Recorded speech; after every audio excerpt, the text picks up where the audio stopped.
Today, in this video, I'm addressing the recent murder of Australian humanitarian Zomi Frankcom and her 6 colleagues. Hey, this is Zomi and Chef Olivier. We're at the Dehumanization kitchen and we've got the mise en place. Tell us a little bit about it, Chef Ollie. There's vital, yet underreported information surfacing about the Australian government's involvement in their deaths, alongside suppressed details which show how our Australian government has contributed towards not only the death of Zomi Frankcom, but other civilians in Gaza as well. Additionally, I'll delve into Zionist arguments defending Israel's recent actions. Initially, I hadn't planned in making this video, but amidst the disturbing spread of misinformation by Sky News, the disrespectful treatment of Frankcom's death on social media, and the lukewarm response from Anthony Albanese, coupled with the blind support from certain sectors, like for an example, certain members of the Australian Christian lobby, I felt compelled to speak out and make this video. As a Christian myself, I find it unsettling that unwavering support for Israel is portrayed as essential to our faith, when in fact, it just isn't. So, I'm making this video to shed light on the truth to the best of my ability. There is a lot of important information which I will go over which the Australian people need to see. I ask that you share this around on social media once you watch it. It's my hopes that the information in this video gets picked up by people bigger than myself, who can ask some of our politicians some of these very tough questions. Now, for those of you who don't know, just to give you a quick summary, the mainstream media reported on the death of 7 aid workers, which were killed by an Israeli airstrike in the Gaza Strip. While leaving the Deir al-Balah warehouse on Monday, it was announced that one of the 7 workers that was killed in the attack was a Melbourne-born aid worker, Zomi Frankcom, as previously stated. The media at the time were split on whether or not this attack was targeted or the result of mistaken identity. The attack occurred when workers of the World Central Kitchen had unloaded around 100 tons of humanitarian food aid brought in by sea, when they were struck by rockets. Initially, spokespeople for the Israeli Defense Force, as well as Netanyahu himself, had said that the attack was a mistake and a tragic accident. It was a mistake. This happens in wartime.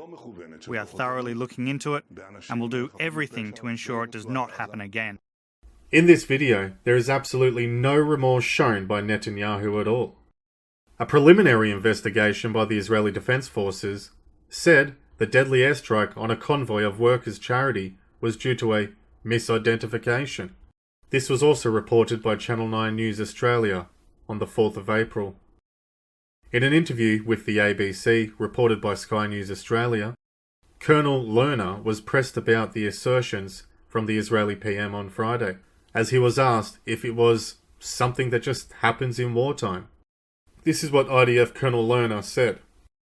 Quote, "The nature of warfare is that it is always full of tragedies. Since the dawn of war, civilians have been caught up in warfare. We have to be better than that. We have to do better, and I think that is our message this morning," unquote, he said on ABC. So initially, they claimed it was a mistake, which is a complete lie, which I will show you soon. I'm actually surprised they weren't accused of being Hamas or ISIS, which is usually the case for every civilian attack that happens at the hands of Israel. The Israeli military telling local media they believed an armed Hamas terror suspect was with the aid workers at the time. The convoy was hit as it left the charity's warehouse in Deir al-Balah. Actually, never mind. This attack on aid workers comes just one day after Netanyahu put out a statement about how Israel is being bullied by the whole world and how criticism of Israeli military tactics is the product of ignorance and anti-Semitism. I mean, can you believe this guy? The Times of Israel reported on the press conference where he stated exactly that. The claims of Israel targeting civilians were lies, which were based on ignorance and anti-Semitism. Despite the crocodile tears of a few IDF spokespeople, internal channels on Telegram, housed to many IDF soldiers, shows a different story. This channel in particular is run by Zionists as well as IDF soldiers, which often post photos and makes posts about their trophy killings, where they laugh and mock at the people they have just murdered. I won't go through the whole page because it's just too disturbing for YouTube, but I will show you some of the posts that they made about the aid workers that were recently killed, where they were mocked. You can all see the laughing face emojis below the posts from the followers of the page. When I translated this particular post from Hebrew, it says, quote, "This lame Australian will probably no longer be able to jump with the kangaroos in Sydney," unquote. They made similar posts about other people as well, claiming that the Polish aid worker is probably some kind of Nazi, simply because they are Polish, and that they wanted to help Palestinians. It's absolutely outrageous how they have dehumanized these aid workers on social media, and the media isn't talking about this. These people are not even Palestinians, yet they get dehumanized the same way as Palestinians. It really speaks to the absolute supremacy of the Zionists. Communist Prime Minister Anthony Albanese has since spoken to Israeli Prime Minister Benjamin Netanyahu about the death of aid workers and requested a thorough and transparent investigation into the matter. According to Israeli Defense Forces Colonel Peter Lerner, quote, "The independent investigation has been already presented to the ambassadors of the relevant nations, and we will be presenting them to the World Central Kitchen. I expect tomorrow morning. Then we'll be bringing them to the public as well," he said. Unquote. Now, with that being said, I wouldn't get your hopes up too high about the investigation being carried out by the IDF on the IDF. Israel is simply incapable of independently investigating itself. They don't have a very good track record when it comes to truth-telling. It is an affront to the victims and their families to put your faith in the Israeli system. It's a slap in the face to the Australian taxpayers as well, who are currently paying for Australian soldiers who are stationed in the Middle East, in case things escalate between Israel and Iran. And if shit hits the fan, you can bet your bottom dollar we are not there to protect Iran. When Albanese did a 7:30 report interview with the ABC, he was asked a few softball questions, where he was very careful what he said. When he was asked questions about Australia's response to an attack on an Australian. Let me just ask you about the word you just used, which is targeting. Do you have any information that suggests the vehicle was targeted? Well, what we know is that the vehicle was hit, and we know as well that governments are responsible for actions that take place. Let me just ask you this. If it turns out that the Israeli Defence Force did hit this vehicle, which according to the aid organisation was carrying identifying insignia, what actions will you take? Well, I don't want to preempt that. Today's a day where we mourn. In this interview, he must have mentioned 7th of October 3 separate times at least. Our unequivocal opposition to what occurred in October 7 with Hamas. We've also raised concern, not just our condemnation of the October 7 terrorist attacks, but our concern about justice for Palestinians by what has occurred on October 7 and then what has occurred in Gaza. After October 7, about these events, an acknowledgement that for the Jewish community this has been a very difficult time. And while he did claim to condemn the attack, he didn't make any announcements about any sort of action that would be carried out in removing our ongoing support, militarily or economically, for Israel. There's no talk of sanctions being imposed. Australia won't be recalling its ambassador, nor booting out any Israeli diplomats based in Australia. Peter Dutton has also been completely reluctant in criticising Israel so far. He says the loss of innocent lives is a direct result of Hamas attacks on the 7th of October. I mean, what a piece of shit. I'm sick of people using October 7th, or that certain thing that happened in World War II, as Willy Wonka's golden ticket to justify 70 years of murder, massacres, the assassination of journalists, the use of illegal chemical weapons, the forced starvation of civilians, and many other things as well. Now, one of the reasons for this reluctance by our government in criticising Israel for their murders of aid workers is because they are in part responsible, and I want to show you why. But before I do, I want to leave no stone unturned and discredit the claims made by the IDF that this attack was somehow an accident or the result of mistaken identity. Although some evidence is yet to be gathered, analysts have commenced the process of constructing potential scenarios surrounding the Israeli airstrike on a Gaza aid convoy. Substantial amounts of evidence has already surfaced. A lot of it isn't being reported, but some of it is. Some of it is being collected on social media. So I'm trying to piece it all up and get some of this information together. Drawing from images depicting the aftermath and geolocations of the wreckage, researchers are suggesting the attacks demonstrates characteristics indicative of a precision strike, and more than one precision strike, as we will soon see. First of all, the WCK aid trucks were not just blindly driving around a war zone. It has already been reported by the WCK and the UN that the route that is usually taken was considered a deconflicted zone by the IDF, and that coordination was undertaken to ensure both the United Nations and the IDF were aware of their presence. The routes, the times, and the locations aid was being transported was known to the IDF. According to the ABC, in this article, quote, the WCK says when their 7 members left the organisation's warehouse to deliver aid inside Gaza, they thought they would be travelling along a deconflicted zone. They had coordinated with the IDF to ensure their convoy. 2 armoured cars emblazoned with the WCK logo and a 3rd soft-skinned vehicle wouldn't come under fire, unquote. Further down we read the following, quote, Bellingcat geolocated the positions of the wreckage approximately 12 kilometres away from the newly built pier that was set up by WCK specifically to deliver aid. It located them on the outskirts of Deir el-Balah, where the WCK facilities are based, unquote. So for those of you who don't know, Israel, due to international pressure by the UN, was forced to allow aid workers entry into Israel, and a large portion of that aid was coming via shipping route from Cyprus. Various aid organisations would unload from the agreed-upon shipping dock, followed an agreed-upon driving route, operate in an agreed-upon area, and deliver the food along an agreed-upon route. Towards the bottom of the article we'll read the following, quote, the convoy had been travelling on a route earmarked as an accessible road for humanitarian aid by the United Nations Office for the Coordination of Humanitarian Affairs in late March, unquote. The second point that needs to be made is not only were the routes and locations known to the IDF in the deconflicted zones, but the cars were unquestionably visible on all sides, marked as an aid vehicle, in the same way that members of the press would be marked to avoid being hit.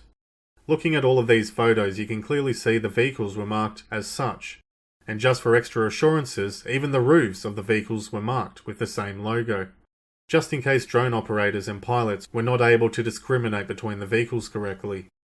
This is also not just my humble opinion. Nick Waters, an ex-British Army officer and Justice and Accountability Lead with the open source intelligence group Bellingcat, who has knowledge of the technologies militaries use when making these strikes, claimed the following, quote, the logo was certainly well presented. I think it's likely it was visible, so it was pretty clear what the vehicles were and what they were doing.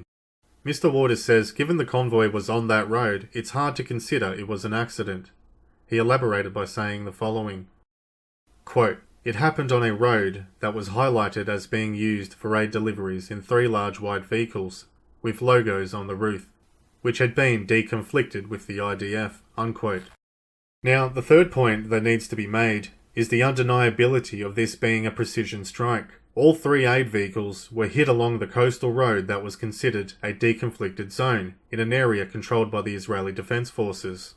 For starters, they were not all hit together, nor were they in the striking range of one another, which you can clearly see from these photographs. Now, if the first strike was a mistake, why was the second one hit? If that one was a mistake, why was the third one hit? Again, if you look at these photos, you can see just how precise these missiles are. Mr. Walters also commented on this. He says the following, quote, if you have 3 vehicles over a kind of 3-kilometre stretch, these are being targeted with precision. This isn't just a mistake. This is a case where these vehicles have been tracked, targeted, and then destroyed. And it appears that they've been hit very, very precisely, impacted directly into the body. Everything about this indicates that these vehicles were struck deliberately, unquote. I mean, when the IDF says this was an accident, I don't think it is likely that this was 3 separate accidents in a row. First of all, these type of strikes have to be authorised. Why was it continually authorised? And why was it allowed to continue? This isn't the decision of just one man, but a team of people who analyse the data and make decisions based on that information. Seeing how this could happen, in addition to the first 2 points, the vehicles and routes were known to the IDF, it's laughable to assume this was a mistake. The fourth point that needs to be made is the type of munitions that were used. It's hard to be certain without seeing fragments of the munition itself exactly what was used, although the vehicle bears the hallmarks of a precision strike by low-yield missiles. That much is very clear. However, thanks to the people in the OSINT community, we have been able to narrow it down to a very small list of possibilities.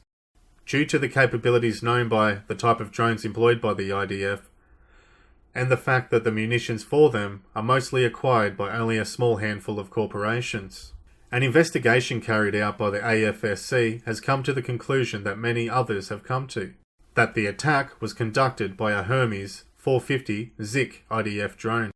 That drone can carry up to 4 air-to-ground spike missiles, made by an Israeli company, Rafael Defense. Haaretz News even confirmed the use of the Hermes 450 ZIK drone in an article recently put out by them. It is also reported that the drones can also carry Hellfire missiles made by Lockheed Martin in the US. But judging by the photos, this isn't the case, because Hellfire missiles leave a wider radius of damage. The precision striking done that you can see in these photos use munitions designed to leave minimal surrounding damage. So these are my 4 main points why this strike was not by mistake. I mean, there are other reasons I could mention, but this will do for now. I also want to talk about how the Australian government is responsible for these deaths and how they facilitate the IDF with its purposeful targeting of civilians, including but not limited to Australian aid worker Zomi Frankcom and her colleagues. In February, the ABC, Crikey and other sources uncovered that the Defence Department had granted Elbit Systems a $917 million contract, the same corporation that develops the drone that was used to kill Zomi Frankcom. Despite previous national security concerns leading to the removal of equipment supplied by the company from Australian systems, it looks like this deal is going to go ahead anyway. There are also other Elbit subsidiary contracts in Australia as well, from the Victorian government to Peter Costello's Future Fund. However, nobody has responded to questions about using public money to finance the Elbit drones. According to Crikey, who did an article on Zomi Frankcom, we read the following, quote, "Overnight, the Office of Defence Minister Richard Marles similarly refused to respond to our questions about whether the Elbit Systems' role in the murder of Frankcom and other aid workers would lead to a reassessment of the contract to supply systems for the Australian Defence Force's infantry fighting vehicles. For now, despite the fulminations of the Prime Minister about how unacceptable the killing is, Defence and the government appear committed to rewarding a company complicit in the murder of an Australian, and hoping that the media loses interest in Zomi Frankcom and the circumstances in which she was murdered in Gaza." Unquote.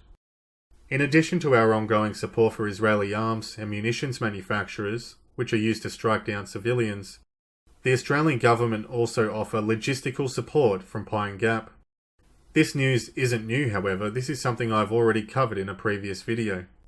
You know, the one where we assist Americans and Israelis with targeting civilians with missiles and drones and committing other illegal war crimes, which apparently has also assisted Israel with their latest attempts at genocide in the Gaza Strip. You know the 5 eyes? Israel is the 6th eye? No, Israel is the 2nd eye. So we have a tremendous sunk investment. Briefly citing this article, we'll scroll down a bit here. We read the following, quote, "Helping Israel to zero in on key targets is a key snooping facility just outside Alice Springs in Australia, called the Pine Gap Facility. Its mandate is to collect communications and electronic intelligence data from ground zero of the Israel-Gaza battlefield and interpret it before transmitting it to the IDF. Besides widespread surveillance, Pine Gap also provides detailed geolocating intelligence to the US military, which can be used to locate precision targets in the battlefield.